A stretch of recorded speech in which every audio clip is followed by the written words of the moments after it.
Good evening and welcome. You are tuned in and watching the Zone Blitz, the weekly webcast produced by NFL Female. I am Sharona. I am the official Titans fan correspondent for NFL Female for the Tennessee Titans, and I'm very excited to have my sister Gwen on with us, who is the Baltimore Ravens correspondent. And of course, the Titans and the Ravens square off this weekend in a game that used to mean something but really no longer does. Well, if we get some time, we'll talk about that.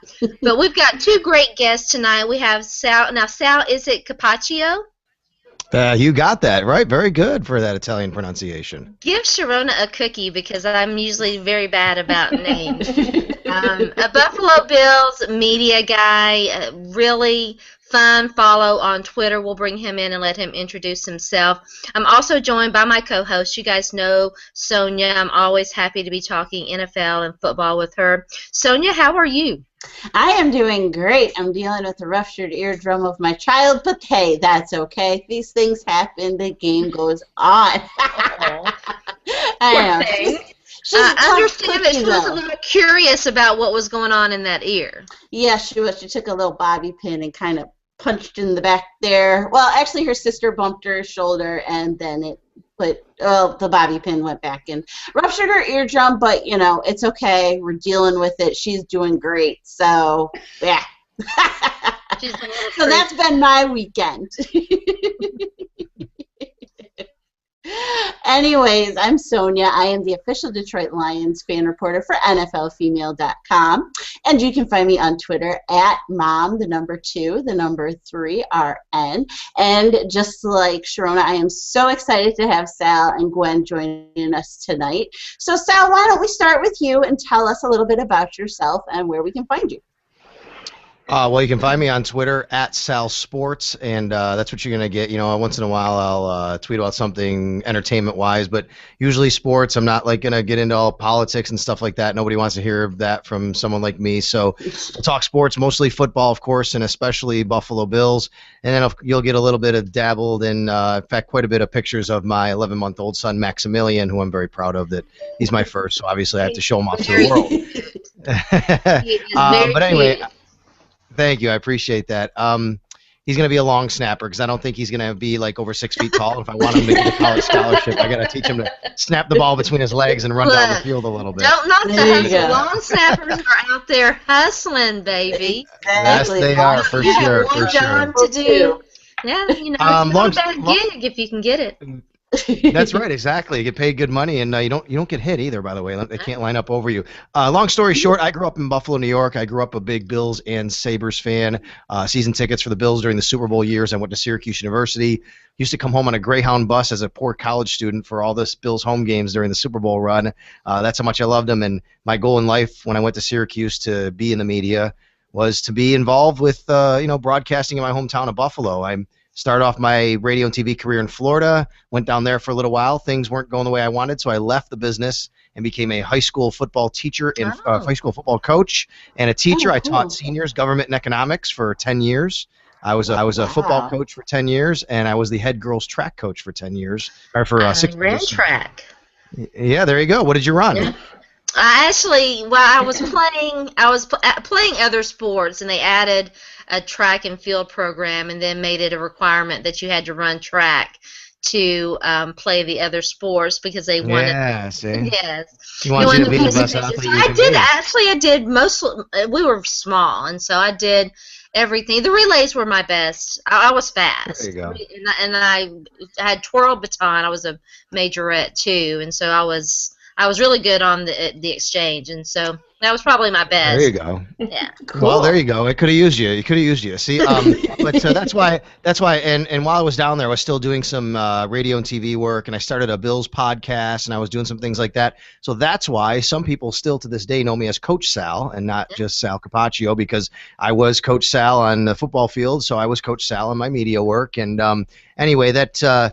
Kind of led to some things, and I always wanted to get back to Buffalo to do this for a living. And believe it or not, at the age of 37, I'm married to a great woman, and she finally said, "You know what? If that's what you want to do, then freaking let's do it." And I made some calls and was able to get my way back to Buffalo, where I wanted to pursue my dream of being in the media, and I've been back for 3 years, and it's been unbelievable. And now I am the Buffalo Bills sideline reporter on the radio network, and I'm at every game on the field with the team, and I'm a talk show host at WGR Sports Radio 550, and I've also just been hired to do play-by-play on ESPN3 of the University of Buffalo women's basketball team. Oh, congratulations! Awesome. That's awesome. And big ups to your lady. What a keeper she is. Yes, she is. She's from Germany originally, so the weather in Buffalo didn't bother her, even though we were living in Florida at the time. And my wife is a substance abuse counselor, and she says, "Look, people drink and do drugs anywhere. I can go wherever and get a job." So that is for sure one of those deals. So no, it's been great, and like I said, just had a son, and I'm loving my life and a lot of the things that I'm doing right now, and looking forward to a lot more. It's been a really interesting ride so far, and I tell you that I tell people this all the time. Coaching football, especially in Florida, as you ladies know, it's some incredible talent down there. Oh yeah. But coaching high school level down there, and I've coached some guys that played in the NFL and guys that went major Division I college and things like that. It's really helped me in my media work in a lot of different ways, as you can imagine. I break down film a lot. I write stuff at WGR's website about the upcoming opponent and how to attack them. When I'm on the field, I'm able to see some things I think that the average even media person might not be able to, but especially listeners or viewers. So I think that's really helped me in my media career, and I think it's everything happens for a reason, as they say, and I think that was my reason for doing it. Well, that is definitely really true. Good.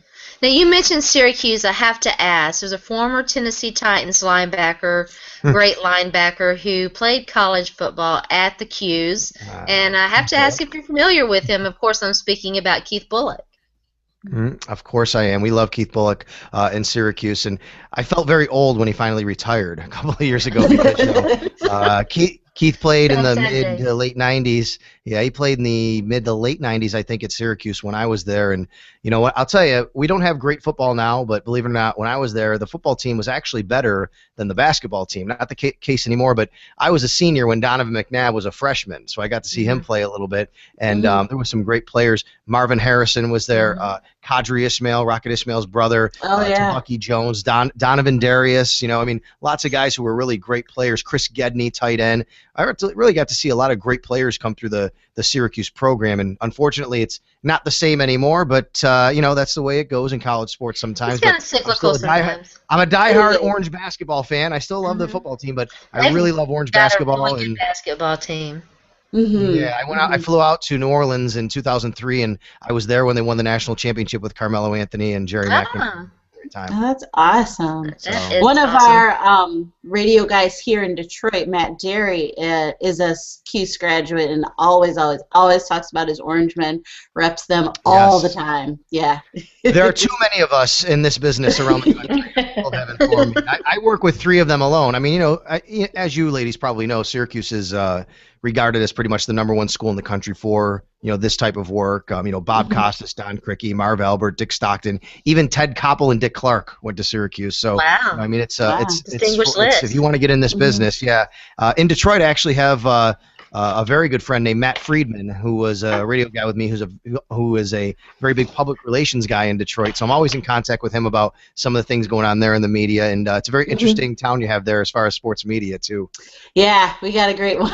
It's very funny, but I love it. I love it every day. I'm sure you do. Lots to talk about. All right, well, let's talk some AFC East with Sal and Gwen and Sonja. The first thing I want to ask you, Sal, will the real New England Patriots please stand up? What do you make about the Patriots? They've really come on in the last 4 or 5 games. Tom Brady started out not playing very well at all. The whole team didn't really play all that well, and they seem like they're on fire right now. Well, they are on fire, and look, I'm going to be one to admit that I was wrong about them after the Kansas City game. I really believed that Brady was going to slip.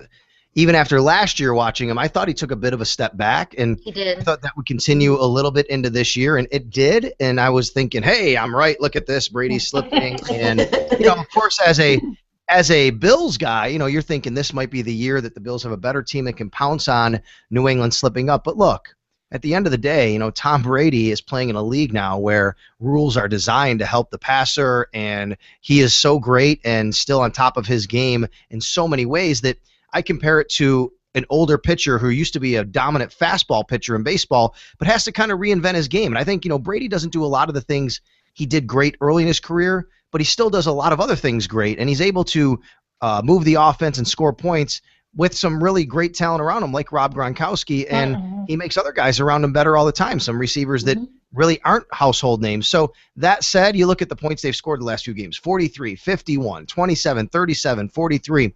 It's going to be very tough to beat them out in the AFC East. Now they have a bye week before they play their next game at the Colts. That should probably be a shootout, but I am one to admit that I think I was wrong about Brady and the decline and the demise of the New England Patriots this year because they're on top of their game. Now that said, let's remember they still have a pretty tough go of it. They have to play Andrew Luck, then they have to play Matt Stafford against Detroit. They have to play Aaron Rodgers. They have to play Phillip Rivers. Then they get Miami, who already beat them. They still have Buffalo coming up at the end of the year. This thing is far from over, but I would say that New England's probably the favorite right now to even come out of maybe the entire AFC. Yeah, Miami seems to have their number too. Yeah, it's a matchup for them. Yeah, they for some reason teams just match up with other teams certain ways, and the Jets match up very well with the Dolphins, and the Patriots, and I think that's Rex Ryan coming out. The Dolphins match up well with the Patriots, but then the Bills match up well with the Dolphins, and they always seem to beat them. So football's a game about matchups, and it seems like certain teams just have a way to play other teams. Gwen, what about you? Were you in the crowd like me? I thought that we could continue to maybe see Tom Brady slip, and that the Patriots were, maybe not going to come out of the AFC looking all that good. No, and I'm not a huge Brady fan anyway, but I don't think he was going anywhere. I think he just needed to adapt, and he did. And Gronk is playing ridiculously, so I think that is helping so much. And I think they have a tough schedule coming up too, so we'll see how that's going to end. But I think he just had to adapt. Yeah, I guess we will see who the real New England Patriots are, because they definitely have a tough home stretch to try to make the playoffs. But the AFC East overall is a tough division. We're going to talk later on in this segment about which team in the NFL is the toughest division, top to bottom, and your AFC North is going to get some mention in that discussion, by the way. Sonja, what about you? What were your thoughts on the Patriots? Well, I kind of thought that they might be getting ready to fade away. And, if Tom Brady couldn't get it together, especially after that Monday night game, I was just like, yeah, maybe this is his swan song. Maybe this is it. Maybe we've seen the best. But I think he just took all of what everyone was saying and just did what Tom Brady does. He just, was like, F you, I'm going to turn it up a notch. And look at what he's doing, playing out of their mind. And just, made that adjustment, like you said. They are looking like world beaters right now. Yeah, I think that Sonja hit on a great point, and you challenge Tom Brady, and you're going to get your challenge answered. And definitely that the entire team has really sort of stepped up. And, you can say whatever you want to say about Bill Belichick, but you have to give it up to him. And I think that he is the best coach in the National Football League. He's a really good coach, and but he's become really much more of a delegator over the last several years. Where if you watch him on the sidelines, he doesn't have a lot of interaction with players or even his own coaches. I think he's the kind of guy that really has a very big hand in Monday through Saturday. When it comes time for Sunday, he allows his coaches to coach. But look, when you have a Josh McDaniels calling your offense, you can do that. When you have a Tom Brady running the show for the offense, you can do that. He doesn't have to be a hands-on guy on Sunday. And I agree with you.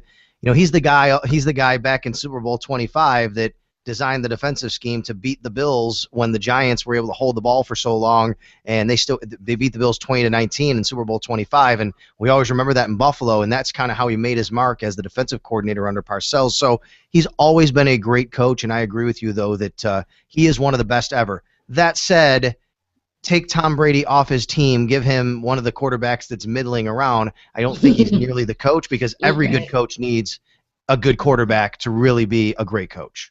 Right. Yeah, the last time the New England Patriots didn't make the playoffs, wasn't that the year Matt Castle had to take over for Tom Brady who was injured Yeah, but, early I mean, on. they won 11 games. They still won 11 games, but They did. and if you look back, they had kind of an easier schedule in the AFC. So I'm not taking anything away from what they did, but people will always point to that as Brady. He's a system quarterback. I don't agree with that. I think I don't Tom either. Brady. I say when people say he's a system quarterback, go, well, what system is it? Because he's had a lot of systems and he's still always Right. been very successful. Mm-hmm.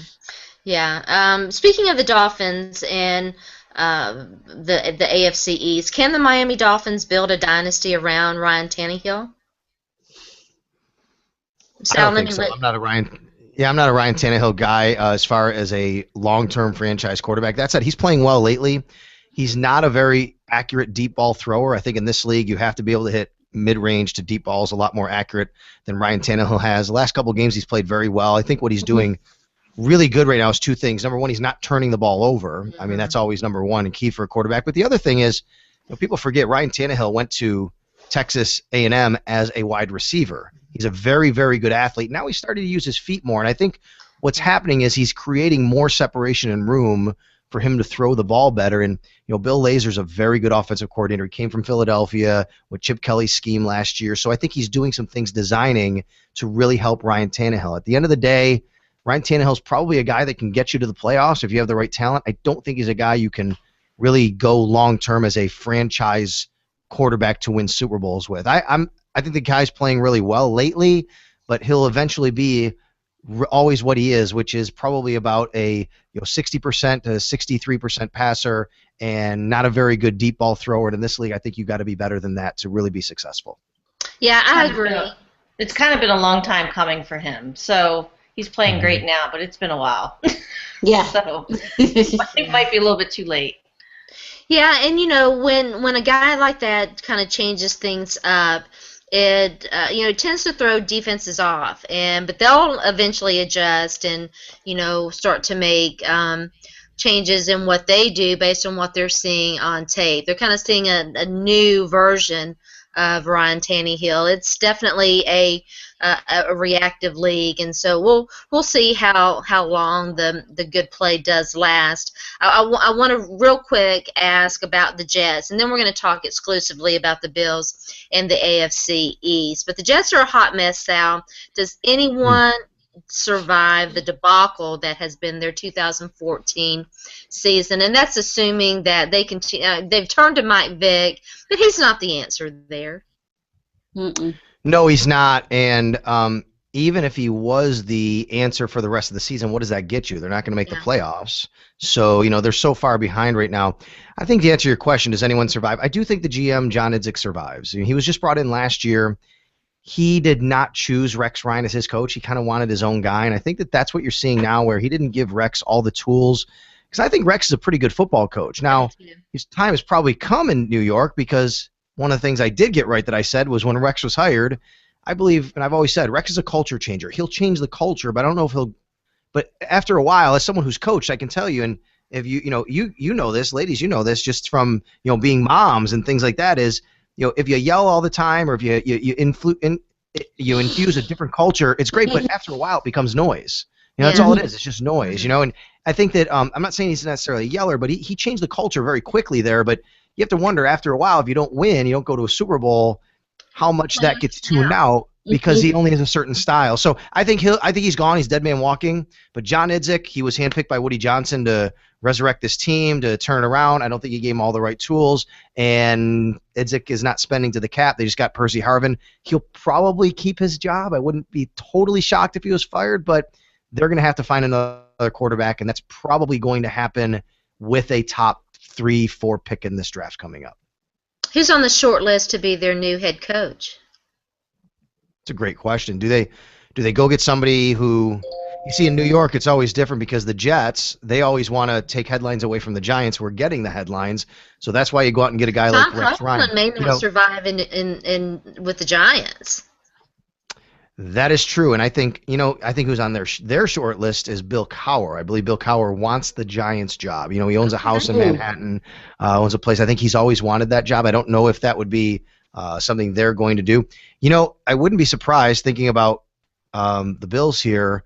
Former Buffalo Bills quarterback Frank Reich is now the offensive coordinator in San Diego, who's doing a very good job with Phillip Rivers and that team. And when you are a team like the Jets, if you fire your coach, you're probably in this situation going to want an offensive-minded guy to work with your new quarterback, whoever that is. So don't be surprised if Frank Reich is not a very hot head coaching candidate at the end of the year, and a team like the Jets, who handpicks a new quarterback, maybe picks a guy like that. That's probably the route they would go, something like that. We're joined by Russell Baxter now. Russell's going to hang out with us while we finish up just real quick with the AFC East. I do want to talk to Sal about his Buffalo Bills, and I want Sal to know that I am absolutely positively not going to mention that one play in the playoffs that I know should be off limits. Yeah, well, the franchises have quite a history, don't they? The Bills They do.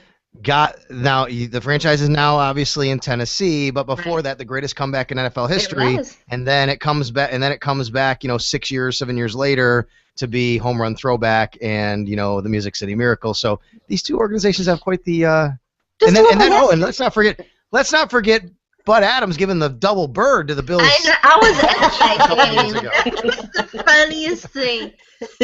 There's definitely some history there, and I love it. I love Buffalo Bills fans are some of the best fans in the NFL. I love interacting with them. It's a great fan base, and I can't say enough good things.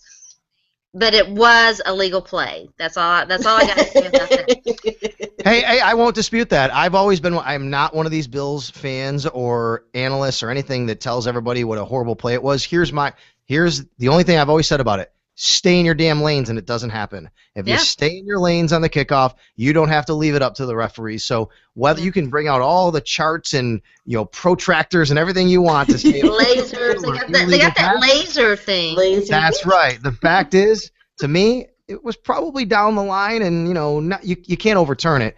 But I just have a problem with the coaching on the play. Stay in your darn lanes, But that play changed. That's the last playoff game the Bills have ever played in. 14 years, ladies. 14 years it's been. Yeah. That's the longest drought did some in the NFL. Things leading up to that game and in that game, and that was very rightfully criticized for it. So, well, it came out years later that it wasn't his call. It was pretty much the owner's call to bench Doug Flutie and go with Rob Johnson. Wade Phillips didn't want to do. Yeah, Rob and Rob actually. But I tell people, Rob had the lead when he walked off the field. I mean, he had the lead. They kicked the field goal. They had the lead, and then all of a sudden the kickoff happened, obviously. But what I'm going to say is, though, that game changed this organization for the worse for many years. And many people, former players I've talked to, and they've said this on the record, that Wade Phillips was a really, really darn good football coach, and we know that. And that game basically was the catalyst for him being fired the next year. You knew that. Mm-hmm. Yeah, and since Wade's been fired, they've gone through Greg Williams, Mike Mularkey, Dick Duran, Chan Gailey. They're on their fifth coach since then. If they don't fire Wade Phillips, I think that maybe this team is not looking for the first playoff appearance in 15 years. Real quick question about the Bills, and then we're going to bring Russell in on this last question about the best division in the NFL. The Buffalo Bills benched their second-year quarterback, E.J. Manuel, the only first-round quarterback taken last year. It was a surprising move to me. I understand that he was struggling. They are still in the playoff hunt. But what do the Bills do if Kyle Orton leads them to the playoffs? What can they do with E.J. Manuel at that point? Well, it's a two-part question, because you're not even sure Kyle Orton will be here if he makes the playoffs, because he is on an option year in his contract. He could opt out to be a free agent. Now, if you take the Bills to the playoffs, you have a lot of leverage as the first quarterback to do that in 15 years coming in his situation. He's only scheduled to make over $5 million next year. I say only, but if he does that, he could opt out, become a free agent. Now he has all the leverage. So I think the Bills have a two-part question. Do you re-sign Kyle Orton to the money he's going to want? Is he that kind of a quarterback for you? And what do you do with E.J. Manuel based upon how that situation plays out?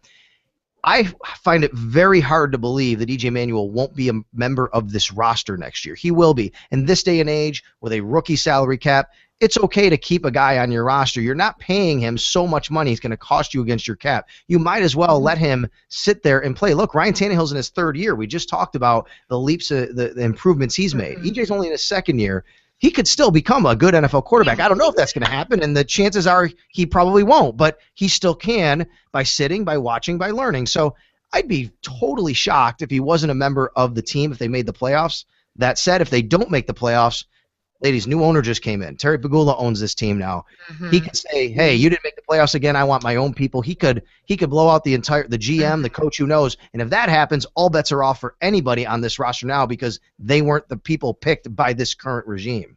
Yeah, he would be completely justified in doing that. I couldn't complain or have any qualms about that at all. I mean, because you want your owner to put forth the product that he wants on the football field.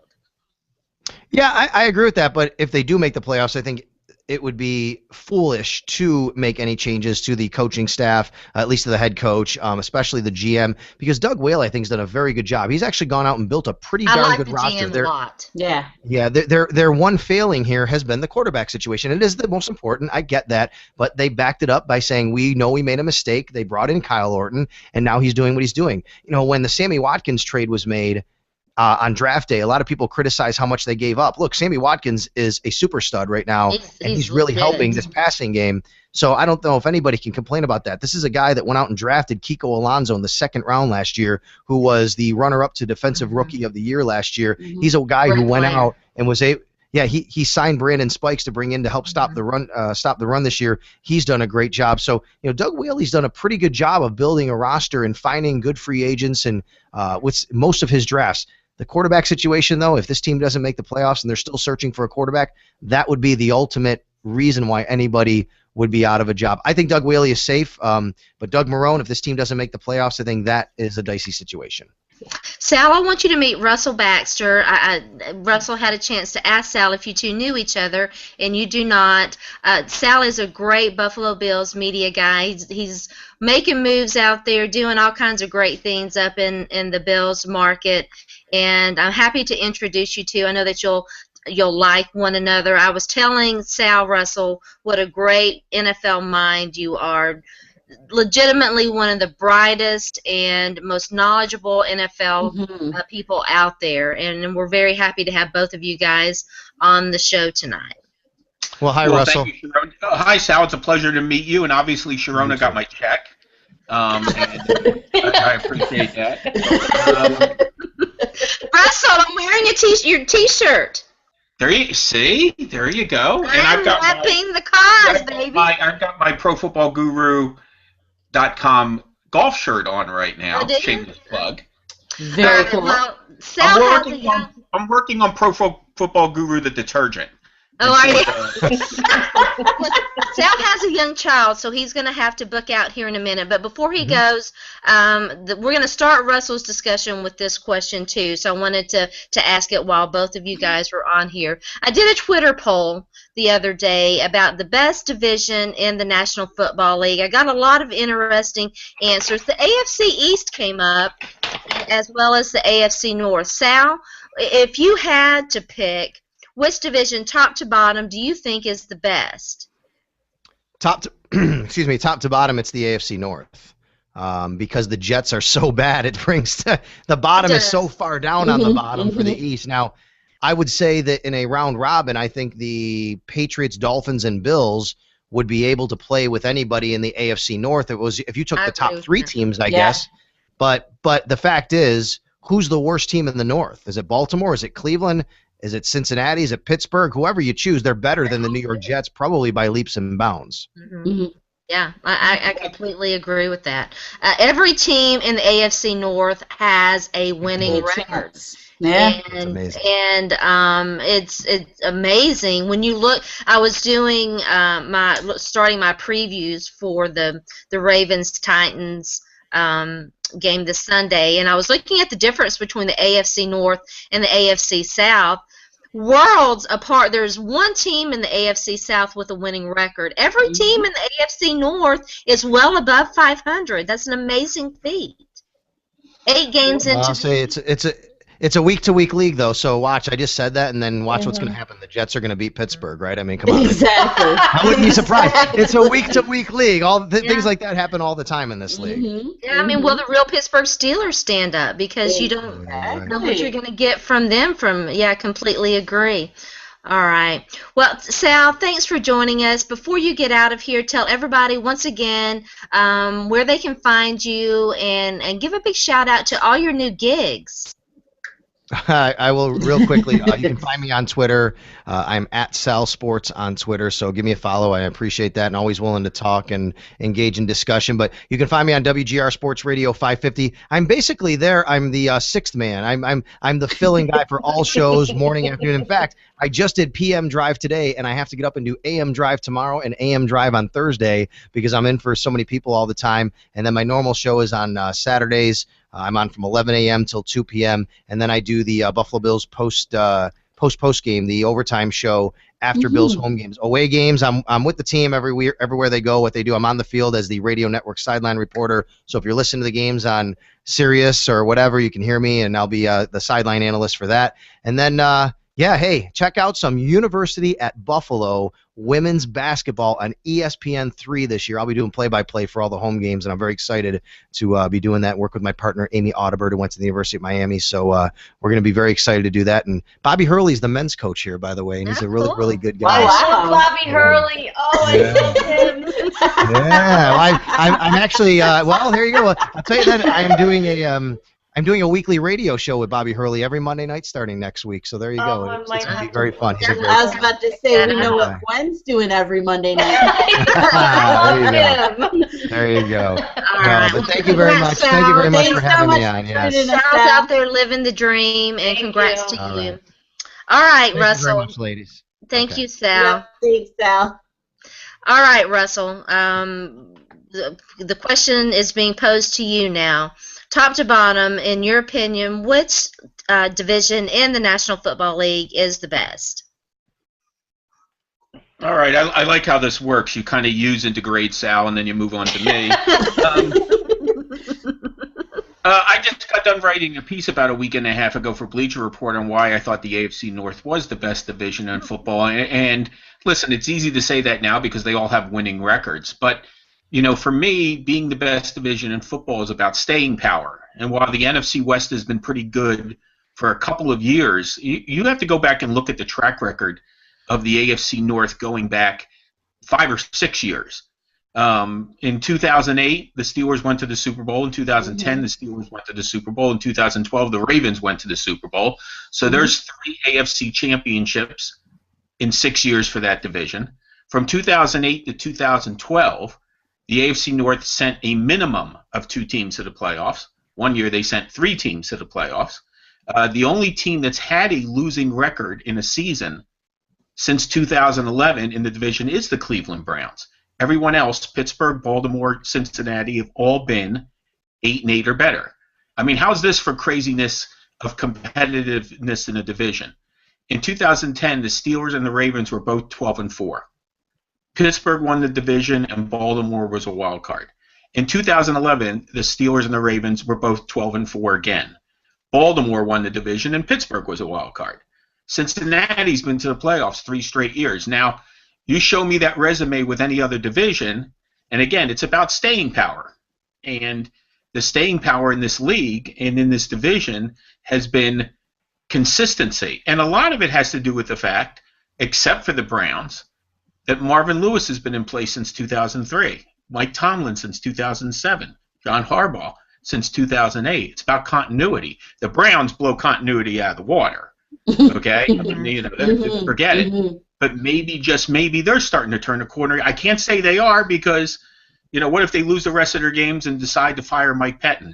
I would like to say stranger things have happened, but you're talking about a team that's gone through 8 head coaches since 1999. The Steelers have gone through 3 head coaches since 1969. Yeah, and Russell's setting a great segue for some of the later questions that we're going to be talking about. It's almost like I've done television before. Yeah. So I'm actually gonna rearrange the topics and go ahead and jump to one of the questions that we were gonna pose to you, Russell, and then I know Gwen wants to weigh in on the AFC North. Actually, Gwen, I should give you an opportunity. Do you want to weigh in on what Russell was saying about the AFC North? Go ahead. Yeah, I think he's absolutely right. Even though we look like we're messing the bed right now, I think everybody and the Browns, you never know. Like, they're okay. They could give us a run for our money the next games. Mm-hmm. I think, Ben Roethlisberger is just ridiculous right now. James Harrison, like he really was in retirement, like he needed to be, because he sure didn't look like it the other night. I know. He was destroying us. Mm-hmm. And their receivers were our secondary's a mess. So your secondary is the issue right now. Horrible. Mm-hmm. So, and the Bengals, obviously, we have had trouble with them, and we just can't seem to beat them at all. So, I agree. I mean, we might be near the bottom of that list. We're tinkering with the Browns at the bottom, but I really think we're. But you're still. I was about to say, I don't think. I was going to say. You're frustrated. Your Ravens. But it sounds to me like you need 2 cornerbacks and a hug. Yes. Yeah. Yes. I miss Jimmy Smith tremendously. Lardarius, I don't know. He's lost a step. I don't know if he's still hurt. He just needs, like, him and Jimmy together are okay, but him by himself, he just gets beat. I don't know what's going on with Matt Elam. He's just not doing it. Sophomore slump is definitely doing something. a sophomore slump. Oof. So I hope, I think Danny Gore, so I guess the Lions just cut him, and we just picked him up today. Yes. So. All yours. Well, the Ravens intrigued me from the get-go this year, and what was interesting, I thought they did a hell of a job rebuilding their offensive line. I thought they stole Jeremy Zuttah, the center from Tampa Bay, absolutely stole him. And they've made a commitment to the run, but they've been inconsistent on offense. Joe Flacco's kind of had the interception bug, like he hit last year, despite the balance. Now, I know he threw the 5 touchdowns in 16 minutes and 3 seconds against the Buccaneers. But that's the Buccaneers. That's the Bucs. That's the actual number. It was in 16 minutes and 3 seconds. It sounds like I'm making a joke, but that's how long it took. Yeah. So, but what to me was going to be interesting about Baltimore going into the season, and I'm not one of those people who looks at schedules and goes, win, loss, win, loss. It'll be 10-6. I mean, nobody in their right mind looks at a schedule, picks a win-loss record in April, and then comes in September and tries to pick games week to week and has no. How do you pick games 5 months in advance? I've never understood that. I but just here's do. What you can. It's fun. Not Vegas. Yeah. But it never works out the way you think of it. But here's my point. What's intriguing about Baltimore's schedule was the fact that they were going to play 5 divisional games in the first 9. Okay? So, I mean, there are teams like Arizona and Seattle whose divisional schedules are backloaded. Okay? Seattle plays 5 of its last 6 games in the division. Arizona plays 4 of the last 6 in the division. That's why, as big as Arizona has the 2-game lead over Seattle and 3 over the Niners, the Cardinals are playing their 2nd divisional game this week. So we're not going to know anything about all those until they get to head-to-head. And it was intriguing to me that Cincinnati and Pittsburgh were going to play each other twice in the final 4 weeks. Week 14 in Cincinnati and then the season finale. So we were going to learn a lot about the Ravens in the division. And they beat Cleveland at Cleveland. They smoked the Steelers back in week 2, but they got swept by the Bengals. And then it's just very odd. You go back to week 2 when Pittsburgh played Baltimore. How's this for a number? When they played each other in week 2, the Steelers had 6 points. 7 weeks later, they had 6 touchdown passes. Yeah, it's crazy. Ben Roethlisberger is definitely on fire. I made an excellent move to pick him up in fantasy football, and it's really paid. Paid off for me. And good for you. Yeah, I'm definitely happy about that. The Ravens only have one more division game left, and that's the Browns. That will be the last game of the year, as we know, because everybody finishes within the division. So they will play They're done with the division until the season finale when they host the Browns. Yeah. Right. Mm-hmm. Yes, it could shake out any number of ways. I'm really excited to see that go down to the wire and who does come out on top. And I think the Ravens, I think that you cannot overstate what John Harbaugh did holding that team together through all the drama, through everything they went through with the Ray Rice situation, and for the Ravens to still be in the hunt, to still be a winning football team. You have to give it up to him for the coaching job that he has done this year. Well, listen, they're sitting at 5-4, okay?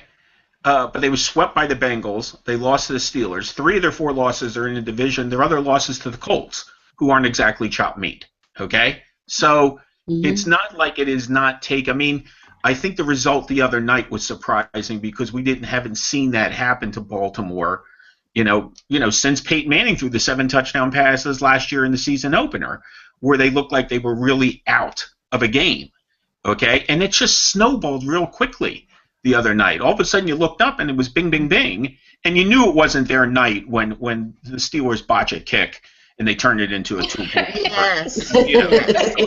Yes. But I mean, listen, Baltimore's that was a crazy game. It was a crazy game, okay? And you know what's really funny is for years, the last couple of years, just about every Steelers-Ravens game was decided by 3 points or less.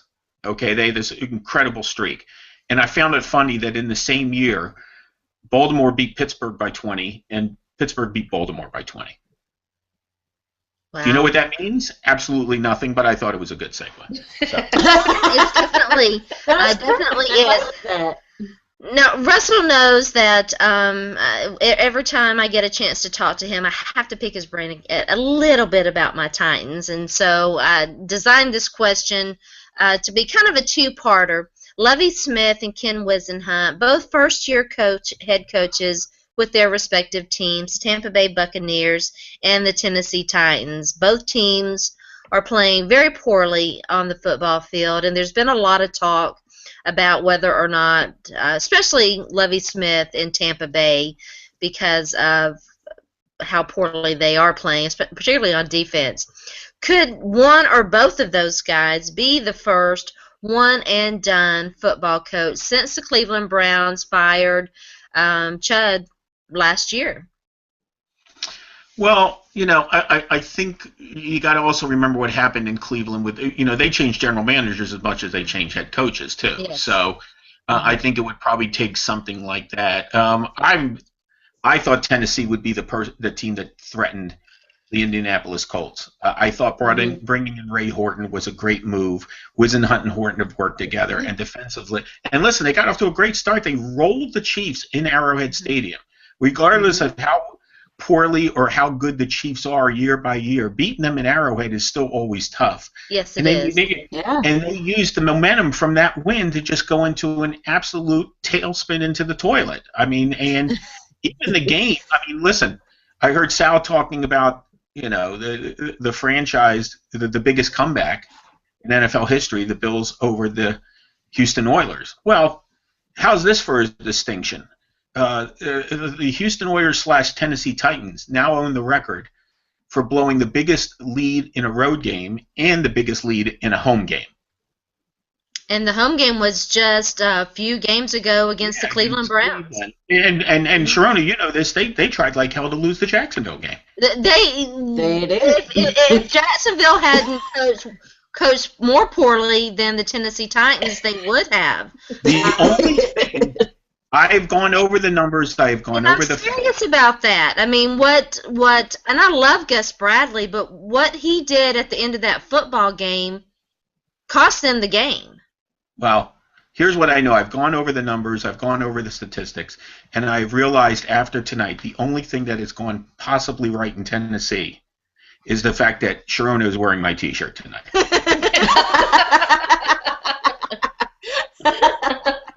Sharona.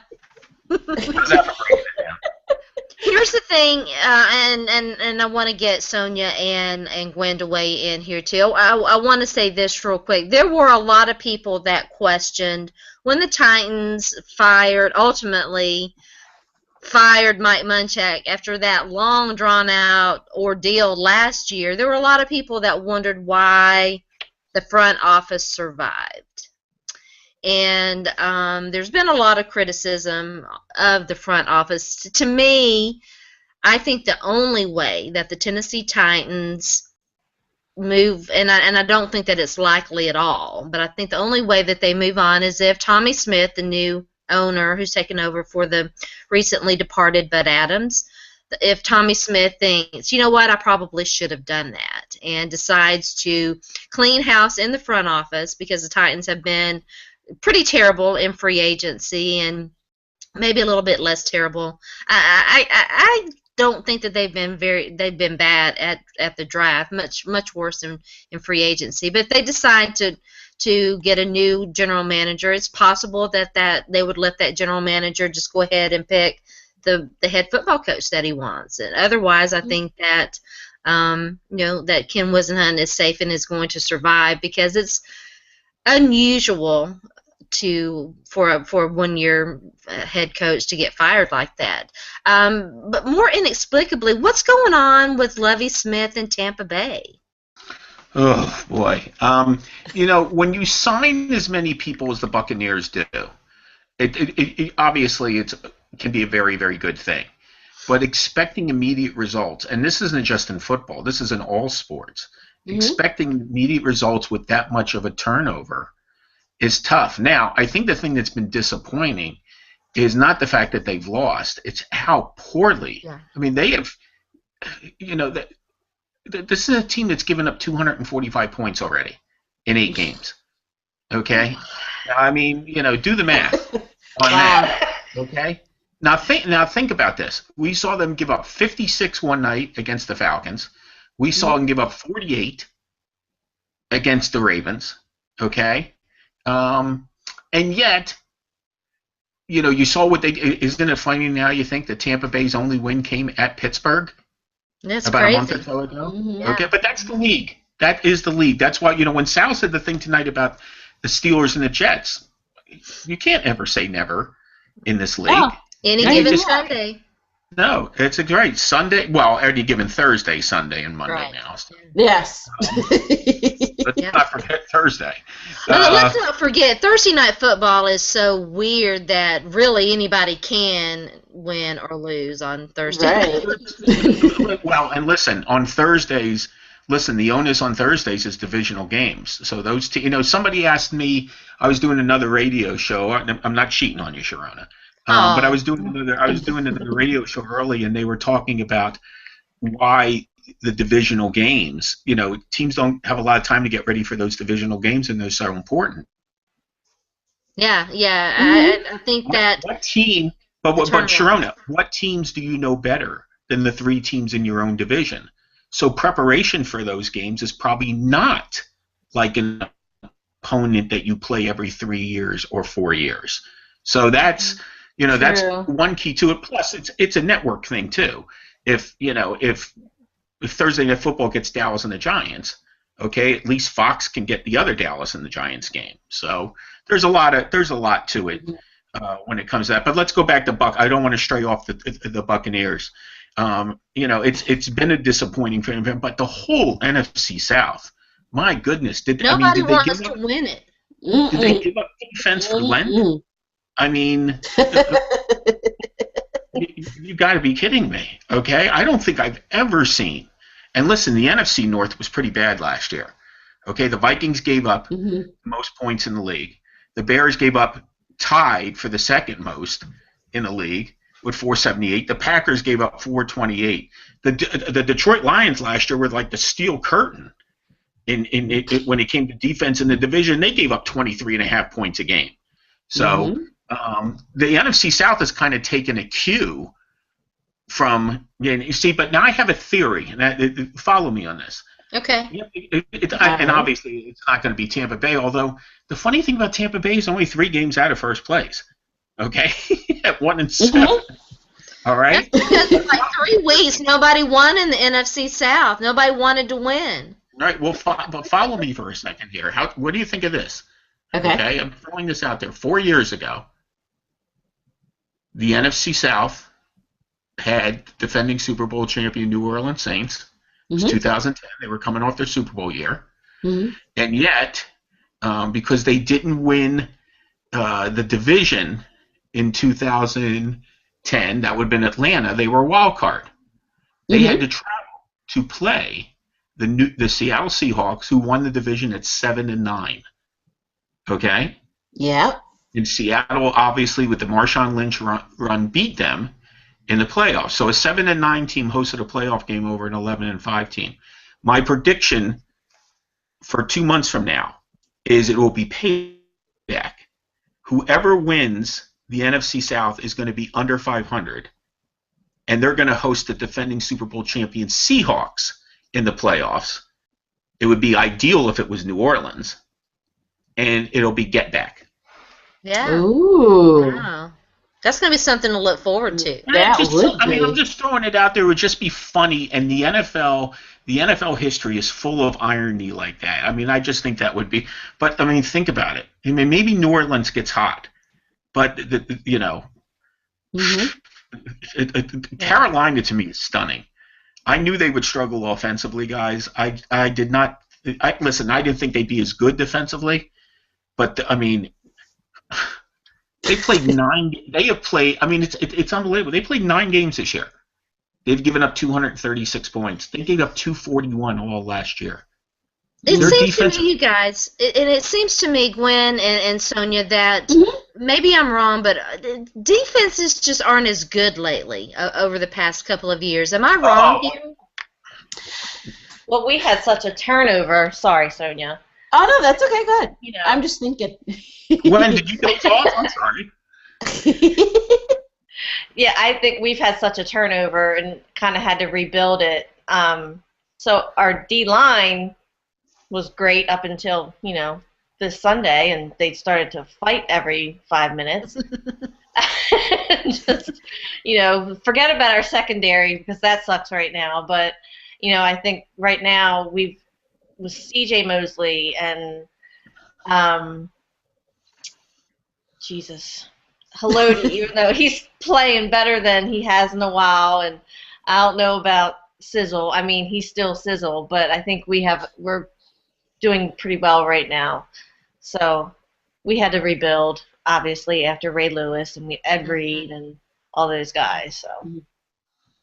Yeah, I think a lot of defenses are going through a kind of a rebuilding phase. But Sonja, your Detroit Lions, they have a really good defense this year. Yeah, we have a pretty good defense this year. But I also think that, the way that we've seen a lot of penalties come, that number increase. And I think that also has something to do with how defenses are being playing and, how they have the ability to do, what a true defense needs to do. And somehow, some way, the Lions, are up there in defense, and I'm very proud of that. I'm kind of stunned, but very proud still. So, listen, as you guys know, it gets harder and harder to play defense in this league every year. The rules are manipulated to make it easier for the offenses, and that's why you're seeing. And why it's important, there's one way to play really, really good defense in this league, besides tackling and so on, and that's to put that defense on the sidelines. Exactly. And that's why Dallas is doing what it's doing, okay? That's why Baltimore, to a degree, is doing what it's doing. That's how Seattle did what it did last year, although they have exceptional personnel on their team, with the secondary and so on, but they've lost a lot of depth this year, and that's why they're not as good defensively. It is we haven't seen last year. Seattle had a dominant defense and had a great year defensively. But more times than not now, these teams that win the Super Bowls don't have dominant defenses. They have opportunistic defenses. Completely agree with that. One of the stats that got lost when the Ravens won the Super Bowl 2 years ago, because everybody focused on Joe Flacco's 11 touchdown passes and 0 interceptions, was the fact that the Ravens had 10 takeaways in the 4 playoff games. And that completely got overshadowed. Combine the fact that they ran the ball for about 134 yards a game, that's how you win a title. When the Packers won the Super Bowl, right? When the Packers won the Super Bowl 4 years ago, and Aaron Rodgers had a terrific postseason, but they got a pick 6 against the Falcons in the playoffs. They got a pick six by B.J. Raji in the NFC title game. They got a pick six in the Super Bowl against Ben Roethlisberger. I mean, there's three scores by your defense. Mm-hmm. When the Saints won the Super Bowl in 2009, they had 39 takeaways and then 8 more in the playoffs. So because the rules, it's funny, you used to be able to have a debate about who the best cornerback was in the league, and you'd have 7 or 8 guys. Now it's 3. Mm-hmm. Yeah, it's 3. Yeah. Because the rules don't allow you to play defense, and the alternative of playing defense in this league now is either keeping your defense off the field or beating the living hell out of the quarterback. Yeah, the New Orleans Saints, too, the year they won the Super Bowl, that defense was very opportunistic under Greg Williams. 39 takeaways in the regular season alone, Sharona, and then 8 more in the playoffs. Yeah. And obviously the pick 6 in the Super Bowl by Tracy Porter against Peyton Manning. I mean, that's exactly what they were and stuff. And then you look at teams now, you look at the Saints now for the last year and a half, and they've forgotten how to take away the football. It's one of the reasons they brought in Jarvis Byrd. Yeah. And don't even get me started on the New York Jets when it comes to listen, I know everybody talks about offense. Let me throw out a very disturbing number for you if you're a Rex Ryan. Okay? The Jets have played 9 games this year. They've given up 24 touchdown passes and have 1 interception. Yeah. Yeah, their secondary has not played very well at all. And the defense overall is not. 24-1. Yeah, it's crazy. Crazy. Horrible. Yeah. I feel badly for the Jets. I do think that I agree with Sal that Rex Ryan is a dead man walking, that he's going to get fired after. And you know what? It'll probably be a relief for him. I mean, because he has not had the personnel that he really needed. But let's finish up the show with a topic that I think is pretty interesting. I think we can all agree J.J. Watt is a fantastic football player, one of the best football players in the National Football League. What can J.J. Watt do to become the first and only second defensive player to win the Most Valuable Player award? Russell, I'll start with you, and then let the other ladies weigh in. Well, I don't mean to fact check you here, but he'd actually be the third. Sharona. Okay. In 1971, check me. In 1971, Alan Page of the Minnesota Vikings was the league MVP. It's Alan Page and Lawrence Taylor, by the way, both in the Pro Football Hall of Fame. So that should tell you something. It's a combination of things. You need to have somebody having the kind of year that J.J. Watt is having, and yet at the same time, it's almost like somebody not having an unbelievable offensive year. Okay? You go back in 1982 during the strike year when it was only 9 games, the MVP of the league was Mark Mosley, the kicker for the Washington Redskins. Okay? Who was the MVP that year? It was the crazy year for anybody who really remembers the 9-game season in 1982.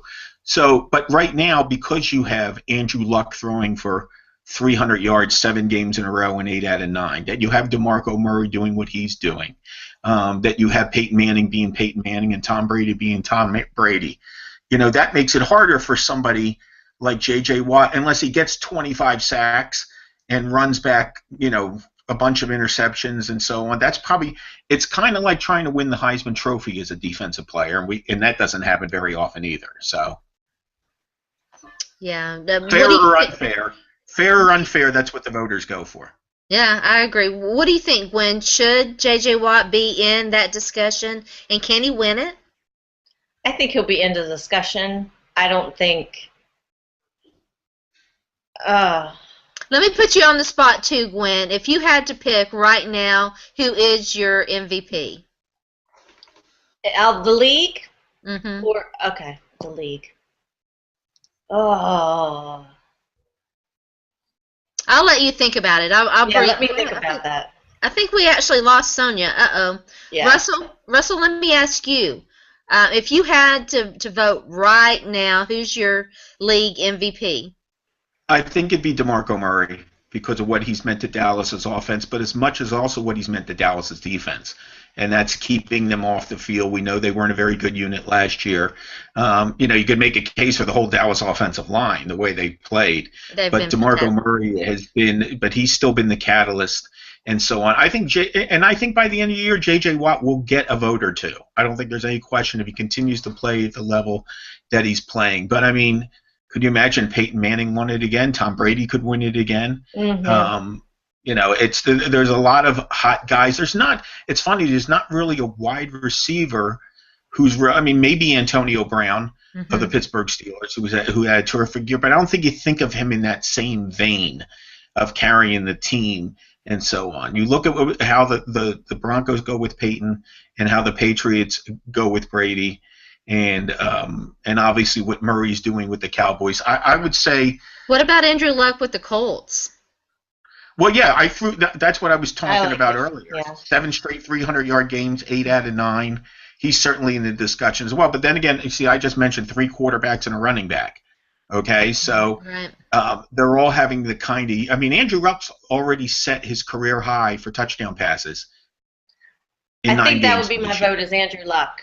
I think Andrew Luck has to have my vote too. Well, he's been dynamite, and he makes them better in a lot of regards. And a couple weeks ago, he threw a pass down the middle to T.Y. Hilton about 45 yards on a rope. That it was the kind of pass you saw from John Elway 30 years ago. Mm-hmm. As far as, it's a lot of guys can throw it far, but throwing it straight down the middle with velocity, he's got some set of tools. He's a sensational talent, and I think that we are legitimately witnessing greatness in the making with him. And I could see this could be the year. I wrote this for SB Nation last night. I had to think about it. I covered the game, obviously the Monday Night Football game, and I wrote that we could legitimately be seeing. This could be the year that the Colts finally do make some noise in the playoffs, and we could legitimately be seeing a dynasty building, depending on how the defense holds up and some other things. They still are, I think, a couple of pieces away, but it being kind of a down year overall for some teams, that they could definitely do it. So, hey Sonja, what about you? If you had to pick right now, who would be your leading MVP? Go ahead, Russell. I was just going to say, when the Colts and the Patriots get back from the bye week, they play each other Sunday night in Indianapolis in Week 11. That is a huge showdown game, and it'll show how far the Colts have come since last year, since they got buried by the Pats in the playoffs last year. Yeah, I'm very excited for that game. That'll be a good game. I think right now, league MVP, outside of J.J. Watt, it'll probably have to be Tom Brady. I think that he is bringing that team around, and, if they continue to play the way that they are and make it back to the AFC Championship game, I have a strange feeling that he will be the MVP again this year. Well, he's definitely turned it on and is playing lights out right now. So it's going to be a close race. So I can't wait to see how that turns out. All right, well, we were ambitious about our topics. We didn't get to some of the things that we wanted to discuss. But it was a great show, and we want to thank, we want to thank Sal Capaccio once again for joining us, Buffalo Bills guy, living the dream. What a great guy he was. I was so it was so much fun talking to him. I'm so glad that we were able to have him on the show. And always a pleasure to talk with Russell. And I meant every single word that I said. Russell is legitimately one of the most brilliant NFL minds that I've ever had the pleasure to talk football with. And it's always an honor to talk to him. So that's it for us for tonight. The hour always goes by so fast. I want to thank all of you for watching. I'm going to kick it over to Sonja to do the outros, and then I'll take us out. All right. Well, thanks again to Sal again for joining us on the Zone Blitz. Thank you, Russell. I love all of your knowledge. Every little number and stat that you have, it's just amazing. I wish one day I could be like you and know, like, about 1% of what you know, and then I'm done. Found it all and out of nowhere. I know. Exactly, and just be able to pull it out. You shower me with so much praise, you wonder why my head doesn't fit in the screen. But it's true, though. It's true. You are so awesome. So thank you again for joining us. Gwen, thank you for joining us. I'm so excited to have you guys on. It's been a great hour, as always, going by so fast. And I can't wait till next week because we're going to have yet again another awesome show. So, yes, thank you guys. Why don't you guys tell us where we can find you? We'll start with Gwen. I'm Gwen. I am the official fan reporter for Baltimore Ravens, and you can find me on Twitter at Gwen2475. All right, and Russell? Dax Football Guru on Twitter. ProFootballGuru.com is the website. Bleacher Report, Sports Post, End Zone Score, Bleacher Report, yada yada. Yeah, I'm so privileged to be able to write for so many different sites. I've got my Facebook page, which is Pro Football Guru as well. Again, a lot of shows across the country on NBC and CBS, and for people who get to watch the CBS Sports Network, something I'm very proud of. We do a segment with Doug Gottlieb on Fridays called 5 Facts I Dug Up, D-O-U-G, Dug Up. That's cool. Which is on the CBS Sports Network. My Voice, My Head. We do the segment live with Doug. Doug and I used to work together at ESPN. I have the audio on my website when it's done, but usually anywhere from like 4:40 Eastern or 5:40 Eastern. We have some fun with it and so on. Check it out. We'll just real quick 5 facts, and we go from there. Well, I'll definitely I did not know that you were doing that. I'll definitely have to check it out. Check that out. Yeah, so thanks to everybody. I'm Sharona, by the way. You can follow me on Twitter at Sports by Sharona. We'll be back next week with another great show. We're going to have Reggie Kelly and Brandy Tate on to talk some more NFL. Can't wait to get Reggie to weigh in on the Cincinnati Bengals that we just talked about tonight. Maybe we can get Kate to come on, our Cincinnati Bengals official fan reporter. I bet she would love that. So thanks for joining us. We'll be back next week with another great show. Big shout out to Liz, our guru, our muse at NFL Female, for all she does for us and for giving us this wonderful opportunity to talk football with you guys. Be sure to jump on the website, www.nflfemale.com, and check out all the latest and greatest articles by all the knowledgeable women out there writing about their favorite teams. You won't be sorry. A lot of great, great knowledge there. We'll be back next week. Have a very pleasant evening, and stay safe and be blessed. Bye.